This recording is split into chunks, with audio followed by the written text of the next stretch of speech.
중대선거구제 사실은 윤석열 대통령이 던진 것은 각자 생각하는 중대선거구제에 대한 상은 다 달라요. 그렇죠. 이게 지금 큰 어떻게 보면 논쟁 지점인데 왜냐하면 배경은 어제 설명드렸고 왜 던졌을까 설명드린 것 같고 두 번째 그럼 중대선거구제 윤석열이 생각하는 건 뭐야? 그럼 되게 윤석열 대통령은 2인 3인 선거구를 생각하는 것 같아요. 그런데 지금 민주당 쪽에서 제기하는 거라든가 학자들이 제기하는 것은 3에서 7인 물론 이론상은 2에서 7인입니다. 네네. 근데 3에서 7인 정도를 생각하는 것 같고 일부 좀 박주민 의원 같은 경우는 아예 대선거구제로 가자 권역별로. 그리고 개방 명부식으로 해서 한 10명씩 뽑을 수 있도록 아예 크게 트자. 그렇게 해서 이제 정당 투표도 거기서 하게 하고 네. 정당 투표의 득표율만큼 자기가 좋아하는 지역구의 후보를 선출할 수 있게끔 명부를 보고. 네네. 근데 이제 여러 장단점이 다 있어요. 그래서 저는 얘기를 먼저 드리고 싶은 것은 중대선거구제는 선이고 소선거구제는 악이다. 예를 들면 선악의 개념으로 이런 식으로 프레임으로 몰고 가는 건 대단히 부적절하다. 첫째 그 얘기를 드리고 싶습니다. 예. 선악이 아니라 장단점이 있다. 그렇죠. 그러면 지금에서 그리고 또 어느 분들은 노무현 정신을 따라야 하는 거 아니냐 이렇게 주장하는 분들이 있어요. 노무현 대통령은 과거 후보 시절에 중대선거구제 분명히 얘기한 적은 있습니다. 네. 지역구도 완화를 했어. 그러나 대통령이 당선되시고는 주로 이야기하신 것은 어떤 제도든 무방하다. 지역구도 완화를 위해서는 내가 권력을 절반을 내놓을 용의도 있다. 통째로. 네. 이 얘기까지 하신 거거든. 그렇죠. 그건 거기에서 그 뒤로 열린우리당은 주로 권역별 비례대표제, 석패율제를 주로 주장을 했었습니다. 네. 중대선거구제보다는. 네네. 그러나 중대선거구제를 주장하는 영남의 의원들이나 또 정치지망생들도 존재하는 것 또한 사실입니다. 예. 그런데 중대선거구제라는 것은 한 지역구당 아까 얘기했던 2명 내지 7명, 중선거구제는 2~3명, 대선거구제는 3명에서 한 7명 이런 거거든요. 5명 이상. 네, 5명 이상 이렇게 되는데 장단점을 보면 중대선거구제 도입의 장점은 승자 독식의 폐해를 극복할 수 있다는 장점은 있죠. 예를 들면 뭐 51대 49로 져갖고 아사스히 진 사람들은 다 그 지지했던 분들은 사표가 된다는 주장이 그럴싸합니다. 네. 그 두 번째는 지역구도 완화에 좀 기여할 수 있지 않을까? 전국 정당화에 도움이 된다. 그 부분도 일면 타당합니다. 네. 그리고 다당제로 들어갈 수 있다. 우리 사회가 우리나라가 다당제 출연이 지금보다는 용이한 것 또한 사실입니다. 아주 많이는 아니에요. 왜 많이는 아니냐면 복수 공천제를 지금 주장하고 있거든. 지난번 지방선거 때도 예를 들면 시의원 선거에서 시도의원 기초의원 선거에서 3명을 만약에 선출한다. 네. 그러면 각 당이 3명을 다 공천할 수 있도록 허용을 한 거예요. 그럼 민주당 3명 국민의힘 3명 이렇게 나올 거 아닙니까? 만약에 수도권에서. 그렇죠. 물론 2명만 내는 데도 있겠죠. 그런데 복수 공천을 허용하는 거예요. 그렇기 때문에 지금 정의당이나 뭐 군소정당들이 뭐 3명에서 7명 뽑는다 해서 지역이 넓어진다 해서 꼭 들어갈 수 있느냐? 그러면 10몇 % 정도 돼야하는데 쉽게 얘기하면 득표율이 그렇죠. 쉽지 않습니다. 솔직한 얘기로. 그래서 그렇게 많이 되지는 않는다. 네. 그래서 지난번 기초의원 선거에서 그 중선거구제를 도입을 했는데 109개 의석 중에 진보당 2석, 정의당 2석, 진보 계열이 4석에 불과했거든요. 이론처럼 그렇게 되지 않는다. 그렇죠. 나머지는 민주당 국민의힘이 또 다 했어요. 다 가져왔어요. 예. 맞아요. 그러니까 이게 중대선거구제 내가 좀 마저 얘기를 조금 할게요. 그다음에 하나는 협치와 연정 구조로 갈 거다. 결국 다당제를 통해서. 근데 아까 다당제가 과연 될까? 네. 조금 의석수가 좀 더 가져가는 정도 지금보다는 정도지 본격적으로 다당제로 가려면 과거에 국민의당처럼 좀 유력한 3당이 있어야 돼요. 그렇죠. 근데 유력한 3당이 아직은 출연하지 않고 있다는 점도 좀 다른 지점이죠. 근데 반면에 단점은 뭐냐면 돈이 어마어마하게 많이 들어갑니다. 후보자가. 무슨 얘기냐면 5개, 6개, 지금보다 5배, 6배, 막 3배에서 7배까지 늘어나는 거 아닙니까? 선거구가. 그렇죠. 그럼 적게는 한 4억 정도에서 7, 8억까지 확 늘어나요. 선거비용 제한액이. 지금은 대개 1억 5천에서 2억 정도의 수준이거든요. 수도권을 봤을 때. 그러면 1,500 하면 막 7, 8억까지도 늘어날 수가 있어요. 그러면 돈 없는 정치 신인이 도전할 수 있을까? 물론 상당 부분은 그 본선에서 보전을 받습니다. 85%는. 그러나 정치 자금으로 쓰는 그렇죠, 돈, 뭐 여론조사라든가 각종 보전을 못 받는 비용도 꽤 있기 때문에 네네. 어쨌든 돈 없는 사람들이 도전하기 만만치 않다. 이게 이제 또 현실적인 단점이에요. 네. 두 번째는 인지도가 높은 현역 의원들이 절대적으로 유리하고요. 그렇죠. 왜냐하면 지역구가 넓어지니까. 네. 그 다음에 셀럽 정도의 예를 들면 최진봉, 뭐 민동기, 박지훈 뭐 이런 식의 예를 들면 셀럽이 아닌 이상은 최진봉 안 돼. 아이, 그 얘기는 해주지 마. 네. 하지 마. 그 정도의 셀럽이 아니면 정치 신인들이 진출하기 쉽지가 않아요. 솔직한 얘기로. 그러니까 이 제도는 현역 의원들, 중진 의원들이 반길 수 있는 단점도 있어요. 그러니까 물갈이가 쉽지 않다. 솔직히 얘기해서. 야, 방금 셀럽도 아니면. 그 얘기 들으니까 언론들이 더 그러면 영향력을 미칠 가능성이 높네요. 아, 솔직히 중진 의원들은 중대선거구제 뭐 나쁘지 않아? 이렇게 생각할 수 있습니다. 사실 물갈이의 두려움을 느끼는 의원들의 그렇죠. 경우에는. 네. 그다음에 투표용지가 무지무지 길어져.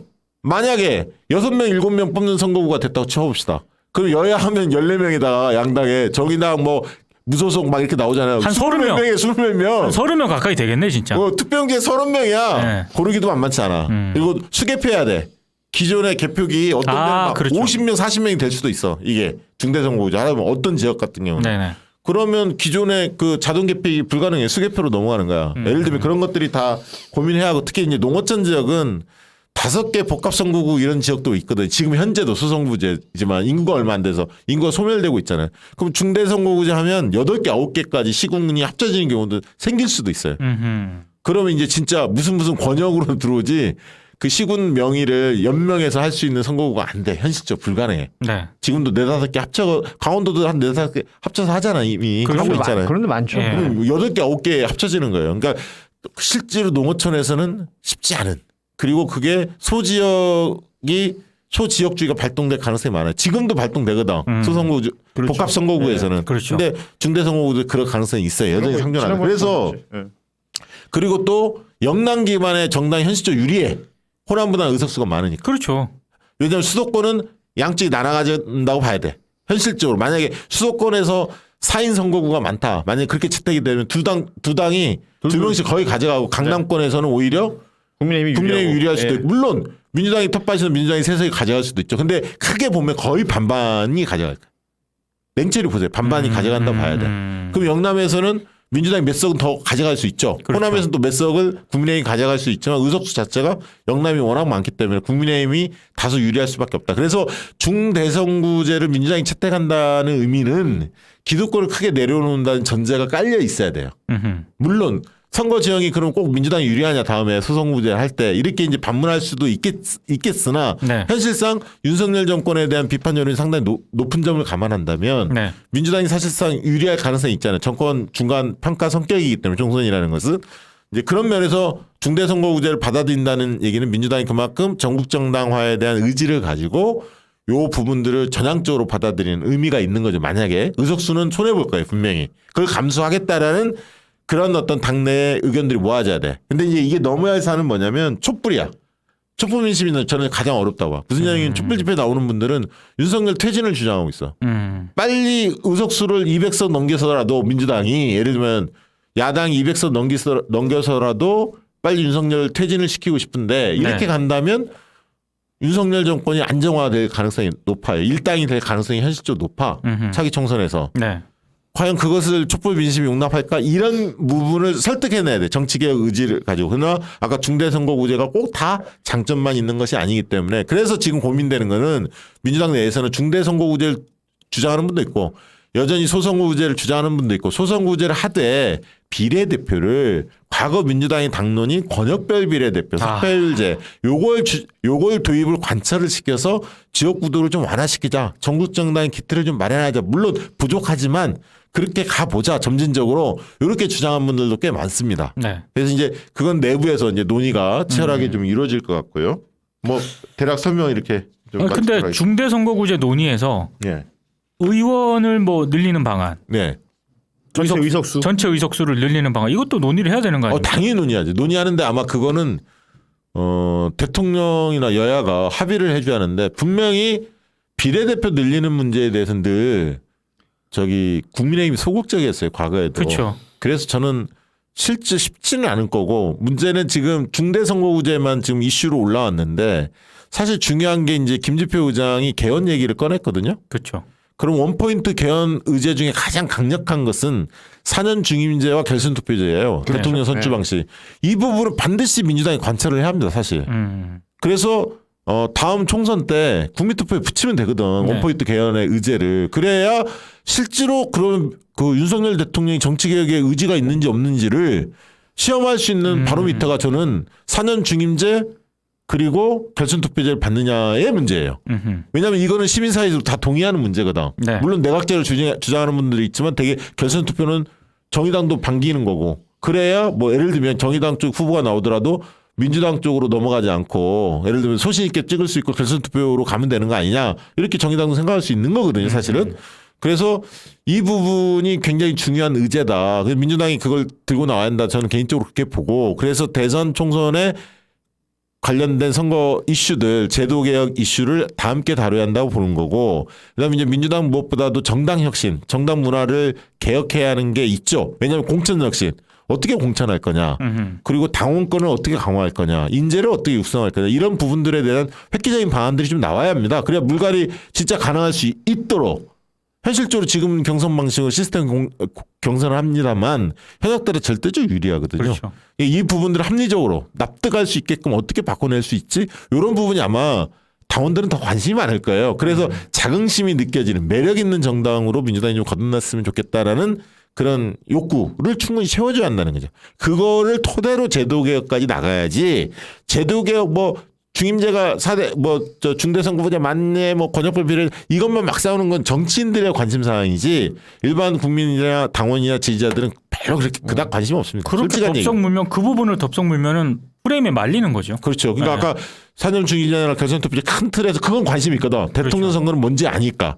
그리고 당의 그 혁신 이게 같이 맞물렸을 때 혁신 동력이 생기는 거 아까도 모두에서 얘기했습니다만 김건희 특검을 가열차게 추진해야 한다는 거예요. 네. 그러니까 이 타이밍에 왜 윤석열 대통령 이 말을 꺼냈느냐. 그렇죠. 무조건 자기들한테 유리하니까. 그러니까 무조건 자기들한테 유리한데 중대선거구제라고 딱 찍었잖아요. 예컨대 선거제도 개혁이라든지 정치개혁이라든지 이렇게 두루뭉술하게 얘기를 한 게 아니라 저게 중대선거구제가 개혁적인 이미지도 있고 과거에 민주당 쪽에서 주장한 사람들도 있었고 정의당은 뭐 당연히 웰컴할 거고. 예. 그러니까 그런 부분에서 야권이 호응할 수 있는 부분이고 적어도 내부 분란을 조정할 수도 있고 본인은 개혁적 이미지를 획득할 수 있고 그걸 선점하고자 그리고 총선에서 수도권에서 자기도 국민의힘 반타작 무조건 가면 일당이 된다는 확고한 생각이 있는 거예요. 시뮬레이션 주판을 안 튕겨보고 저 얘기합니까?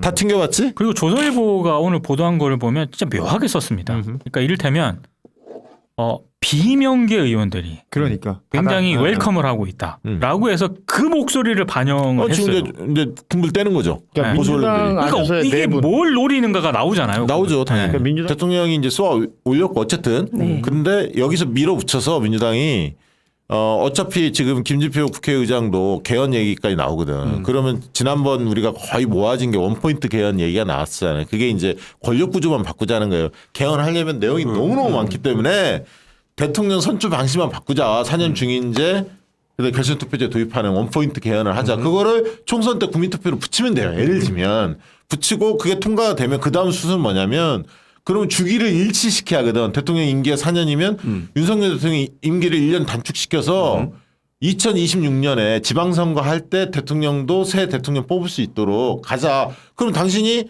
정치개혁에 대한 화두를 던졌으니 기득권을 대통령 스스로부터 내려놔라 라고 압박을 하고 그렇게 몰아갈 수 있거든요. 사실은 얼마든지 캠페인에. 그래서 그런 부분들은 민주당에서도 당연히 고민할 거라고 나는 보고 그런 흐름으로 가는 게 좋겠다. 그 생각이 듭니다. 민주당 내에서는 이 관련해서 논의나 뭐 분위기나 일단 이런 건 어떤가요? 이게 뭐 아직 당론이 결정은 안 됐지만 확실한 것은 중대선거구제에 대해서 박홍근 원내대표의 경우는 이게 중진 의원들에게 좋은 유리하다. 네. 네, 그래서 부정적이고 이재명 대표는 원래 소신이 다당제라는데 그것도 이제 토론거리죠.